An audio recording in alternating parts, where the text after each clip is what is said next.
بھارت اس وقت بڑے بھائی کی طرح اپنا کردار ادا نہیں کر رہا، وہ بلی کی طرح اپنا کردار ادا کر رہا ہے. وہ ریجن میں ایک بلی ہے، وہ چاہتا ہے کہ اس کا ریجن میں تمام لوگ اس کے پیچھے چلیں، اس کی بات مانیں. پاکستان یہ نہیں کر سکتا. پاکستان ہم بڑے ہماری بھی ایک سیلف اسٹیم ہے.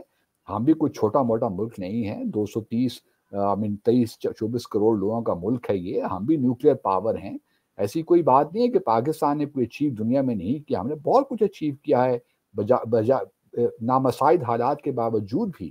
اور ہمیں اپنے ایک 75 سالہ تاریخ میں فخر ہونا چاہیے. جب پاکستان بنا تھا تو we literally started from scratch, literally from scratch. ہمارے پاس تو آفس میں کامن جو پنز ہیں وہ بھی نہیں تھی، اور ہم یہ جو کانٹے تھے ان سے کاغذ کو جوڑا کرتے تھے، جو ہمارے بڑے بزرگ ہمیں بتاتے ہیں. تو ایسی بات نہیں ہے. پاکستان نے بہت کچھ اچیو کیا ہے. ہم بھارت سے بہت آگے ہوتے، جس طرح میں نے پہلے عرض کیا. اگر ہمارے ہاں سیاسی استحکام ہوتا، ہم نے وقت پہ لینڈ ریفارمز کر لیے ہوتے، اپنی تھوڑا بہت ایجوکیشن پہ توجہ دی ہوتی. لیکن اس کے باوجود کہ ہم نے ان چیزوں پہ توجہ نہیں دی، لیکن پھر بھی ہم نے ایک مقام حاصل کیا ہے اسلامی دنیا میں، اور ہمیں اس پہ فخر ہونا چاہیے. اپنے آپ کو اتنا انڈر اسٹیمیٹ نہیں کرنا چاہیے. اور جس طرح میں نے پہلے عرض کیا، بھارت اگر بڑے بھائی کا کردار ادا کرے گا تو ہم شاید اس کو تسلیم بھی کر لیں. لیکن جب وہ بلی کرے گا تو بلی کو تو ہم سمجھتے ہیں کہ اس کو پھر مارنا ہی چاہیے، اس کو اس طرح تسلیم نہیں کرنا چاہیے. لیکن سر فرق تو ہوتا ہے. ایک کنٹری جو ہے وہ پیسے دے کر سامان لے رہی ہے، دوسری جو ہے وہ ادھار لے رہی ہے، اور یا پھر کسی طریقے سے قسطوں پہ پیمنٹ دے رہے ہیں اور لوگوں سے پیسہ مانگ رہے ہیں بار بار. ہم نے تو نہیں دیکھا کہ آئی ایم ایف کے پاس ایک بار سے زیادہ کبھی بھارت گیا ہو سکتا ہے 2 بار گیا ہو، مجھے ایک ہی بار کا معلوم ہے. لیکن اس کے بعد میں نے نہیں دیکھا اپنی کنٹری کو. میں نے تو جب سے ہوش سنبھالا ہے میں یہی سن رہی ہوں کہ آئی ایم ایف کے پاس ہے، اور یا پھر ورلڈ بینک سے مانگ رہے ہیں یا سعودی عرب سے مانگ رہے ہیں، اب چائنا کو چونا لگا رہے ہیں. تو سر کیسے آپ کمپیئر کر سکتے ہیں کہ جی ہم بڑے اسٹرانگ ہیں اور ہماری بڑی عزت ہے؟ کبھی بھکاری کی عزت ہوتی ہے کیا؟ نہیں، ہمیں کمپیئر کرنے کی ضرورت ہی نہیں ہے. ان کے اپنے معاملات ہیں، ان کے اپنے ایشوز ہیں، ان کے اپنے چیلنجز ہیں، ہمارے اپنے چیلنجز ہیں. ہمیں کیا ضرورت پڑی ہے؟ میں تو کبھی بھارت کے ساتھ اپنے آپ کو کمپیئر نہیں کرتا. بس وہ ایک الگ ملک ہے، ہم الگ ملک ہیں. ٹھیک ہے، ہماری تاریخ، ہمارا جغرافیہ، سب چیزیں ہیں وہ اپنی جگہ پہ. ہمارے ڈسپیوٹس بھی ہیں، لیکن کمپیریزن لوگ اس لیے کرتے ہیں تاکہ کچھ سیکھیں. اگر بھارت کے ساتھ بھی کچھ لوگ کمپیریزنز ڈرا کرتے ہیں تو ایک نقطہ نظر یہ ہوتا ہے کہ پاکستان کو ذرا نیچے دکھائیں. دوسرا جو محب وطن پاکستانی ہیں وہ یہ اس لیے کمپیریزنز کرتے ہیں کہ تھوڑا سا اپنے آپ کو شرم دلائیں. یہ بھی ہو سکتا ہے. دیکھیں، بھارت میں جو اچھی چیزیں ہیں ہم سب اس کو ایکنالج کرتے ہیں. میں ذاتی طور پہ بہت سی ایسی چیزیں ہیں جو میں ایکنالج کرتا ہوں اور اپریشیٹ بھی کرتا ہوں. لیکن سوال یہ نہیں ہے کہ اگر بھارت میں اچھی چیزیں ہیں تو ہم ان کی جو ہے غاصبانہ قبضے کو جموں اور کشمیر میں اس کو تسلیم کر لیں، یا جو کچھ بھی وہ کرے وہ سب جائز ہے. یہ نہیں ہو سکتا. جو حکومتیں ہیں، دیکھیے، تمام یونائٹڈ نیشن میں تمام ریاستوں کا ایک ہی ووٹ ہے، چاہے وہ کوک آئی لینڈز ہے، پاکستان ہے، میانمار ہے، بنگلہ دیش ہے، بھارت ہے. سب کا ایک ہی ووٹ ہے. ہم سب سوورن ممالک، ہمیں تسلیم کیا جاتا ہے. تو قانونی اعتبار سے تو کوئی فرق نہیں ہے. لیکن یہ بات بھی آپ کہہ سکتی ہیں کہ جی P5 کنٹریز ہیں، ان کو ویٹو کا حق حاصل ہے. ٹھیک ہے، وہ میجر پاورز ہیں، وہ بھی ایک اب ایبریشن سی لگتی ہے، کیونکہ اس کو بھی اب ختم ہو جانا چاہیے میرے خیال میں. لیکن وہ ایک سیپریٹ بحث ہے. لیکن سوال یہ پیدا ہوتا ہے کہ پاکستان اور بھارت کے تعلقات کیسے ہونے چاہیے. اگر آپ مجھے یہ کہیں کہ ہم بھارت کی جو ہے اس کی ایک لحاظ سے یہاں پہ اس طرح تسلیم کر لیں جس طرح وہ چاہتا ہے، وہ نہیں ہو سکتا میرے خیال میں. کیونکہ پاکستان ہمارا ایک نیشنل سائیکی بھی ہے، اور ہمارا پھر جو اہمیت ہے ہماری، وہ اس کو تسلیم نہیں کرے گی. آفٹر آل ہم نے بر صغیر پہ مسلمانوں نے 1000 سال حکومت کی ہے. اسی کا بدلہ تو اب یہ BJP لے رہے ہیں اپنے مسلمانوں سے. ہندو جو وہاں پہ بھارت کے مسلمان ہیں، اسی لیے وہاں پہ گھر واپسی کا پروگرام شروع کیا ہوا ہے، لو جہاد شروع کیا ہوا ہے، اور پتہ نہیں کون کون سے مسلمانوں کے خلاف انہوں نے پروگرام شروع کر رکھے ہیں RSS نے اور ان کی ایفیلیٹڈ پارٹیز نے. تو یہ اگر آپ دیکھیں تو ایک ہندوانہ جو تعصب ہے مسلمانوں کے خلاف، اور خاص طور پہ BJP کا اور جو یہ سنگ پریوار ہے، بالکل صاف نظر آتا ہے. کوئی بھی ذی شعور شخص ان کو ڈینائی نہیں کر سکتا. اور اس پہ تو اب بڑے ہیومن رائٹس واچ اور انٹرنیشنل ایمنسٹی اور دنیا بھر کی جو انسانی حقوق کی تنظیمیں انہوں نے تو ڈاکومنٹس کر دی ہیں تمام چیزیں، اور ڈاکومنٹڈ ہیں یہ چیزیں. تو چونکہ بھارت کی ایک اکانومی ہے، اس کی بہت بڑی مارکیٹ ہے، تو دنیا ان چیزوں کو نظر انداز کر رہی ہے. لیکن پاکستان سب جانتا ہے بھارت کے بارے میں، ہم سے کوئی بات ڈھکی چھپی نہیں ہے جہاں تک بھارت کا تعلق ہے. سر ظاہر ہے ہم بھارت کا حصہ تھے تو ہم سے تو کوئی بات ڈھکی چھپی ہم نہیں بھارت ہوگی. کا حصہ نہیں تھے، ہم بر صغیر میں تھے اور ہم الگ ہوئے، ہم بھارت کا کبھی حصہ نہیں تھے. تو سر وہ پورا سب کانٹیننٹ ایک ہی تھا نا، بھارت ہی سب کہلاتا تھا. پاکستان تو سر بعد میں بنا ہے. دوسرا نہیں ہم جو ہے وہ آپ جو مغلوں کی بات کر رہے ہیں تو وہ مغل بھی تلوار کے زور پہ آئے تھے، اور جو لوگوں کو مسلمان کیا تھا وہ بھی تلوار کے زور پہ تو کیا تھا. اس زمانے میں یہی تھا نا، اس زمانے میں تو تلوار ہی کے زور پہ سب کام چلتے تھے. تو دنیا میں جو بھی سر یہ تو فتوحات ہوئیں سر دنیا میں ریلیجن کا تو اپنی مرضی ہونی چاہیے نا. تلوار کے زور نہیں پہ تو نہیں کوئی بھی کلمہ دیکھیے، پڑھ دے گا. نہیں کوئی کسی نے تلوار کے زور پہ نہیں کیا. اگر آپ دیکھیے تو بر صغیر میں جو اسلام آیا تھا وہ ساؤتھ کو، کیرلا میں لوگ عرب دنیا سے تجارت کر کے آئے، تاجر آئے، اور یہاں پہ جو اس وقت کی اگر تاریخ پڑھیں تو جو اس وقت کے حکمران تھے انہوں نے جب ان مسلمانوں کو دیکھا، ان کے کردار کو دیکھا، ان کا کام کرنے کا طریقہ دیکھا، تو وہ خود مسلمان ہوئے. محمد بن قاسم تو بہت بعد میں آئے. اصل تو جو اسلام، اگر آپ بر صغیر کی جا کے دیکھیے، کیرلا میں سب سے پرانی مسجد بر صغیر کی مسجد وہاں پہ موجود ہے. تو لوگوں کو یہ بھی ایک لحاظ سے مسکنسیپشنز ہیں کہ پاکستان اسلام جو بر صغیر میں آیا وہ محمد قاسم کی طرف سے آیا. ایسی بھی کوئی بات نہیں ہے. اسلام نے ہمیشہ جو ہے اسی طرح ہمارا ایک اسلام پھیلا. اور جو لوگ یہ باتیں کرتے ہیں کہ فتوحات ہوئی، تو سارے زمانے میں یہی تھا. اگر روم میں کرسچینٹی آئی تو کس طرح آئی؟ باقی دنیا میں بھی یہی فتوحات ہی ہوا کرتی تھیں. اس زمانے میں یہی قانون تھا کہ آپ جس کو فتح کر لیں بس وہ ہو جاتا ہے. تو مسلمانوں نے بھی اگر فتوحات دنیا بھر میں کی اور اسلام اس طرح پھیلا تو اس میں بھی کوئی حرج نہیں ہے. ساری دنیا میں اس زمانے میں قانون ہی یہی تھا کہ آپ جنگیں لڑیں، تلوار کے زور پہ کریں. تو مسلمانوں نے اگر بھی کیا تو کوئی اس میں حرج کی بات نہیں سر ہے. کسی دوسرے کا زبردستی ریلیجن چینج کروا دینا تلوار یہ کے زور پر، ہماری جنریشن یا آپ کی جنریشن، اگر پرانی جنریشن کو ہم کبھی چیک کر پائیں تو وہ یقیناً ہندو ہی نکلیں گے. وہ تو بعد میں نہیں تو کبھی اس میں تلوار ولوار سے مسلمان ہو گئے ہوں گے. نہیں، دیکھیے ایک زمانہ تھا جب یہی قانون ہوا کرتے تھے. First world war, second world war کے بعد دنیا تبدیل ہوئی. آپ یہ کہہ لیے کہ 1648 کے بعد ویسٹفیلین سسٹم جب آیا، نیشن اسٹیٹ کا سسٹم آیا تو دنیا تبدیل ہوئی.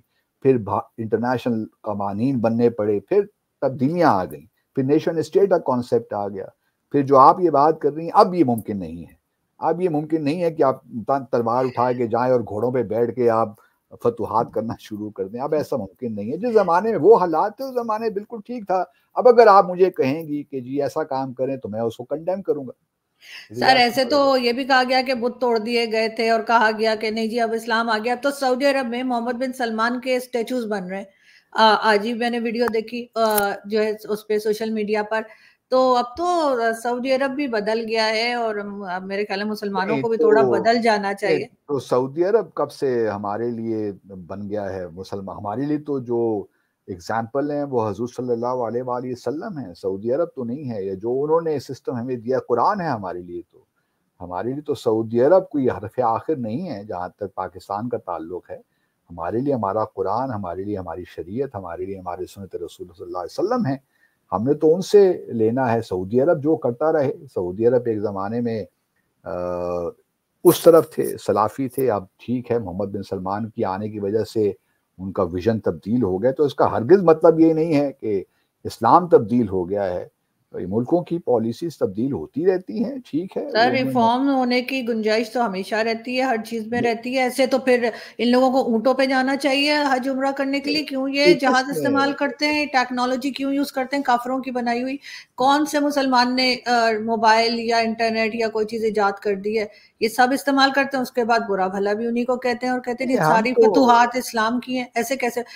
سوائے دیکھیں، تلوار پہ مسلمان بنانے کی کوئی فتوحات مجھے تو نظر نہیں آتی. نہیں ایسی بات نہیں ہے. مسلمان دیکھیے جو یہ ڈیولپمنٹ ہوتی ہے نا، سائنس کی ڈیولپمنٹ، یہ ایک پروسیس کا نام ہے. یہ تاریخ آگے چلتی رہتی ہے. کبھی ایک قوم آگے آتی ہے بڑھ کے، اس نے اپنا کنٹریبیوٹ کرتی ہے. کبھی دوسری قوم آتی ہے مسلمانوں نے بھی بہت کنٹریبیوٹ کیا. آپ اسپین کے مسلمانوں کو دیکھیے کس طرح انہوں نے، یا عرب دنیا نے کس طرح ایک نیا ریولوشن لے کر آئے وہ سائنس میں. یہ آپ جو ایسٹرونومی میں آپ دیکھیے، ریاضی میں آپ دیکھیے، الجبرا، بہت سی چیزیں ہیں میں آپ کو گنوا سکتا ہوں جس سے مسلمانوں نے بہت زبردست کنٹریبیوشن کیا ہے. ٹھیک ہے ہمارا ایک پیریڈ رہا، بلکہ انحطاط ہی رہا، زوال ہی رہا کچھ عرصے کے بعد، کیونکہ ہمارا جو پولیٹیکل سسٹم تھا وہ پھر تھوڑا بہت ایک لحاظ سے آپ کہہ لیجئے کہ اس طرح پروموٹ نہیں کر سکا سائنس اور ٹیکنالوجی کو کرنا چاہیے تھا. یہ مسلمانوں کی بحیثیت مجموعی بدقسمتی رہی ہے اور آج تک ہے. میں سمجھتا ہوں کیونکہ نالج ڈیفیسٹ ہے ہمارے ہاں، اس طرح تعلیم اور علم پہ اتنا ایمفیسس نہیں ہے جس طرح قرآن ہمیں بتایا ہے کہ ایمفیسس ہونا چاہیے، ہمیں ہر بات پہ سوچنا چاہیے. وہ نہیں ہے، اس لیے ہم آج بے یار و مددگار بھی ہیں اور بے بس بھی ہیں. یہی وجوہات ہیں. Absolutely right. بالکل سر، لیکن خیر یہاں تو ہم ایک دوسرے کو مسلمان نہیں مانتے، یہ بھی ہے کہ ایک دوسرے کے پیچھے نماز بھی نہیں پڑھتے. اور جہاں تک مولانا فضل الرحمان کو بھی خیر امریکہ نے جو ہے وہ ویزا دینے سے انکار کیا تھا، تو اس لیے مجھے لگتا ہے کہ کسی کے ساتھ بھی کسی بھی لیڈر کے ساتھ یہ چیز ہو سکتی ہے، لیکن اس کو لے کے بیٹھ جانا، اس کے آگے کی جو ان کی اچیومنٹس ہیں اس کو نہ دیکھنا بھی ایک غلط بات ہے. اگر میں انڈین پرائم منسٹر کی بات کروں، اور اس کے اوپر ان کے کیسز بھی چلے تھے اور اس میں سے وہ بری بھی ہوئے تھے، جو آپ گجرات کی بات کر رہے ہیں. تو سر وہ جو کیسز چلے تھے اور جس طرح وہ بری ہوئے تھے اپنے ہی دور میں جب وہ وزیر اعظم بنے، وہ ہم سب جانتے ہیں کہ کس طرح ہوئے تھے. چلیے اب اس پہ کیا بحث کرنی ہے. بالکل he is the prime minister or he is all set to become prime minister third time. So I have no issue with that.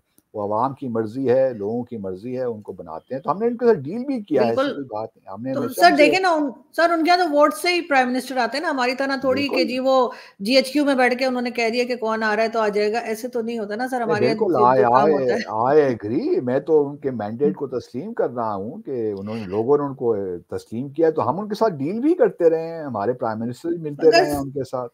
مگر سر لاسٹ میں یہی پوچھنا چاہوں گی سر، ہمارے یہاں یہ سسٹم کب آئے گا کہ پبلک ووٹ سے پرائم منسٹر آئے، بجائے اس کے کہ اسٹیبلشمنٹ بیٹھ کے ڈیسائیڈ کر لے کہ جی یہ نکلے گا اور یہ آئے گا؟ یہ اچھا سوال ہے. کاش کہ میں آپ کو اس کا جواب دے سکتا، لیکن ہر سسٹم جو ہے وہ ایوالو ہوتا ہے، اپنی جڑیں پکڑتا ہے.